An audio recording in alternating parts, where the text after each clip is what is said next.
Magandang araw mga paps. Mahilig ba kayong mag-camping? Share ko sana itong ginawa kong DIY na foldable camping table or picnic table. Mahilig kasi kami mag-camping ng family ko. Since wala pa kaming masyadong budget at kailangan namin ng camping table, ay naisipan kong gawing camping table itong nakatambak na plywood sa bahay. Sayang kasi kung itatapon lang. So, ang ginawa ko ay nilagari ko at hinati ko sa tatlo. Bali, ang gagamitin ko pala dito na para maging folding siya ay yung bisagra.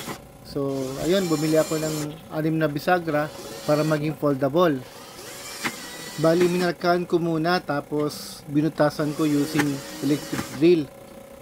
Din ko kasi lalagay yung mga tornilyo na para sa bisagra.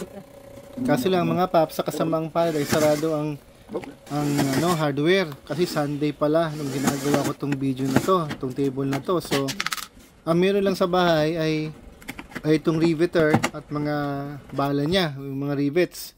So ito na lang ginamit ko. Ay tinesting ko muna sa isa at okay naman, so ito na lang ginamit ko, ni-rivet ko na lang siya para matapos yung project.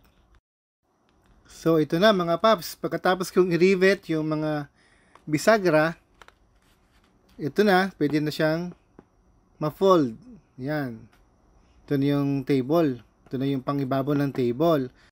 So, ito na mga paps. Tapos na yung pagkabit natin ng mga bisagra. So, pinturahan muna naman natin.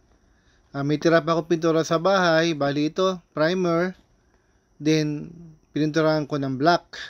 After ko mapinturahan mga paps, ay inasikaso ko naman yung pinakapaa niya. Bali, ang ginamit ko dito ay yung handle ng map, yung kahoy. Bali, nagsukat lang ako ng 50 cm or tapos binutasan ko sa gitna para doon ko ilalagay yung tornilyo.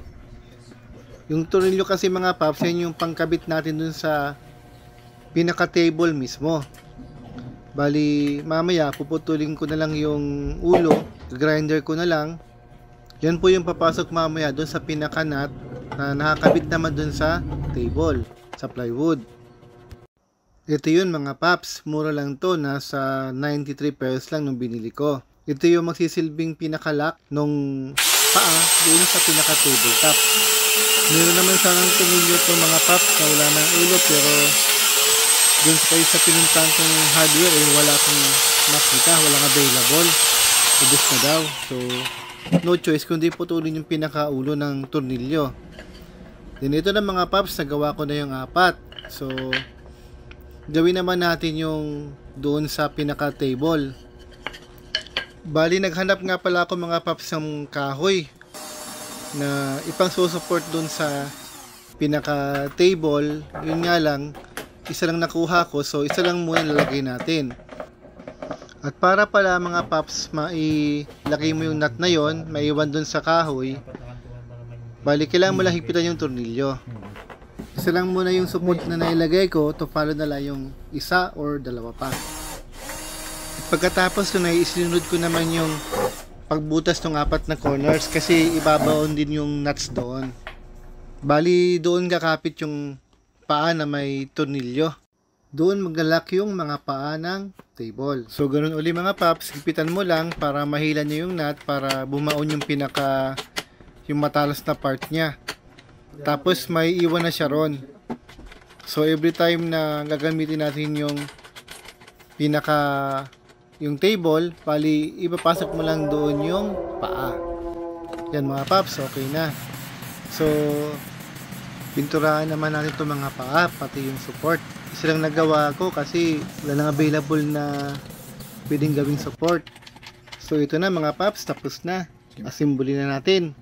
Yan mga paps, bali una muna lagyan natin yung support, then yung mga paa. Madali lang mga paps. I-roscast mo lang siya. Yan. Papasok mo lang roscast, then tapos yun, higpitan mo lang. Maglalak na siya ron sa pinaka-nut na nakadikit dun sa ibabaw ng table. So, matibay na siya. Pero kung ano talaga mga paps, dapat dalawang support niya o pwede 3 pa para mas matibay yung table. Ayan po mga paps, tapos na yung ating DIY foldable camping table made from scrap na plywood tsaka scrap na map handle. So ito mga paps, nilagyan ko siya ng rubber, binili ko sa Raon para di siya dudulas. So ayun po, meron na po tayong foldable folding table, camping table made from scrap na plywood.